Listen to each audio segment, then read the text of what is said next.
We were listened to instead of being called trolls, incels, and insert buzzword insult here. We actually got taken seriously by the director of the Sonic project himself. Thank you for the support. You're welcome. And the criticism. You're welcome for that too. The message is loud and clear. It better the fuck be. You aren't happy with the design. No, we aren't. And we want changes. Yes, we do. It's gonna happen. I don't know how you're gonna do that before November 8th. Everyone at Paramount and Sega are fully committed to making this character the best he can be. Hashtag Sonic movie. Hashtag gotta fix fast. Now, I've seen videos on Midnight's Edge and other places that say that Sega don't have creative license over Sonic, so that's interesting that he mentioned that Sega is fully committed with Paramount to making the character improvements, but we shall see. There is an article on Cartoon Brew that is Hedgehog's Sonic the Hedgehog trailer doesn't get the reaction Paramount hoped for. No, it wasn't. It did not. Scheduled to open on November 8th, which is why I'm wondering how they're going to get these fixes in. The $90 million film is directed by Oscar-nominated director Jeff Fowler, go for broke, 40, who is making his feature directorial debut. It stars Jim Carrey as a villain, Dr. Ivo Robotnik, and actor-comedian Ben Schwartz as the voice of the title character. And as I have stated in my reaction to the trailer, Ben sounds kind of bored and blasé, and Jim Carrey just looks like Jim Carrey in a costume, and he's acting like Jim Carrey in a costume. People generally seem pleased to see Carrey take on the antagonistic role, but the new iteration of the Blue Hedgehog isn't sitting well with most fans. I don't know. A key complaint seems to be that the Sonic in the film is a far cry from the one people remember from the video game, the various 2D animated shows from the 1990s, or even the more recent CG animated series. No kidding. In particular, fans can't stand the fact that this CG Sonic has a full set of human teeth. I must have mentally blocked that out because I wasn't paying any attention to his mouth. I was paying more attention to what his model looked like as a whole, that I guess my brain just skipped over the teeth, which adds to its new anthropomorphic look that was hinted when his long-toned legs were revealed on the poster several months ago. Here are some Twitter takes on the new trailer, including many who compare the new Sonic unfavorably to the animated versions of Sonic from their youth. Good morning to absolutely everyone and everything other than live-action Sonic Hedgehog's creepy human teeth. Left is the original screenshot, right is my rework, make Sonic more stylized. See, I like this. I like how his body is smaller, just like it reminds us of the video games. His head is larger, and a lot of people were saying this wouldn't work for a CG model. To me, that works. That works. I would see a movie with that Sonic in it. But the actor, to me, has to be a little more enthusiastic voicing him. That's the other issue that I have. But yeah, this Sonic looks nice. I like that. That's the Sonic that I want to see. Let's see. The Sonic I want versus the Sonic Mom says we have at home. And a lot of these people were, the Sonic movie, the OVAs, the different cartoons. One guy even tried to, compare this with the Cat in the Hat movie that I never saw the Cat in the Hat movie. I saw enough clips of the movie to creep me the fuck out because that movie to me did not appeal to me at all. They're going through more clips saying that this looks a whole lot better. One guy says, watch the Sonic Hedgehog OVA. I guess I gotta watch it. I haven't seen it. Others on Twitter are citing the film's lack of internal logic, which Sonic is too slow to dodge a tranquilizer dart but can outrun hundreds of missiles. Yeah, it contradicted itself there. It really, really did.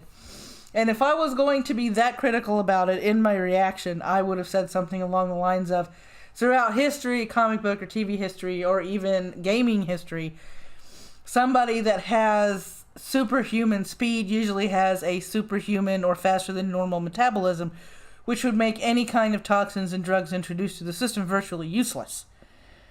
So having him succumb to a tranquilizer was like a what the fuck moment in the trailer for me, because to me that shouldn't happen. Some people complaining, and then some people complained about the use of Gangsta's Paradise like I did in the trailer. To me, it was not a good match. Somebody even suggested, but what if you considered the Sonic Saddam theme? I mean, other people have stuff going on there.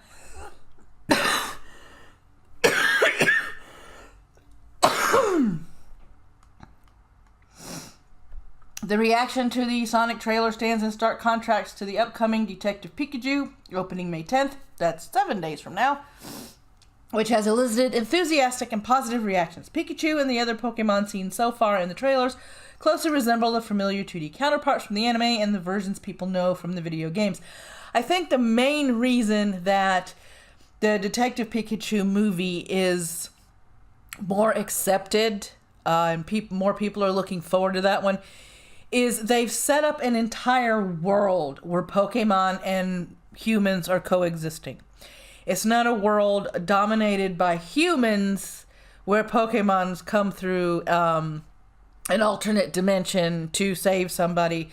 It's, to me, from what I've seen from the trailers, Detective Pikachu is a perfect mix of CG, atmosphere, and real life, live action.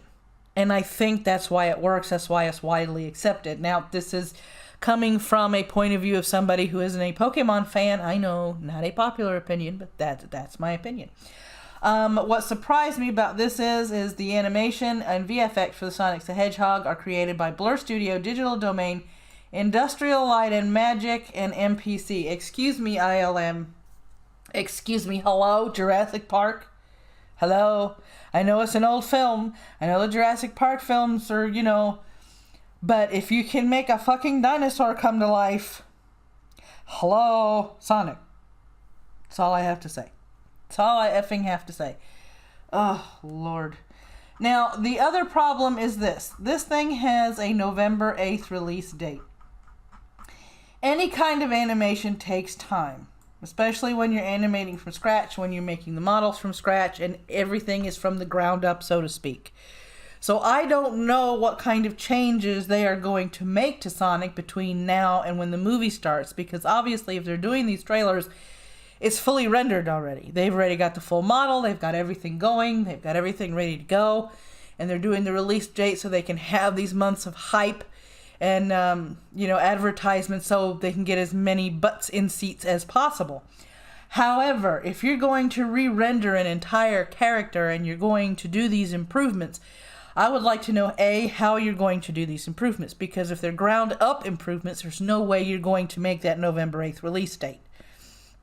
If you're going back in and tweaking here and there, sometimes when you try and fix a mistake, you make the mistake worse.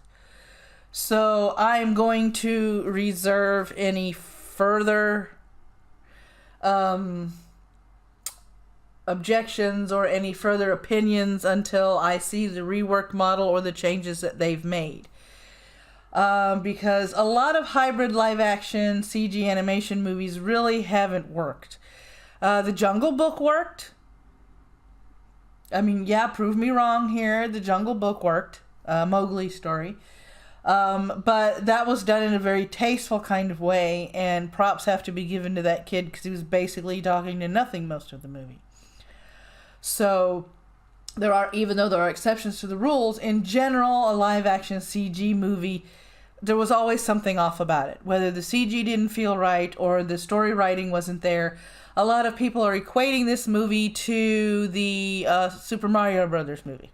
That it's going to be the same level as the Super Mario Brothers movie. And if they continue with these models and stuff, probably. Probably. And those are my 2 cents, and that is my reporting on the Sonic movie for the day.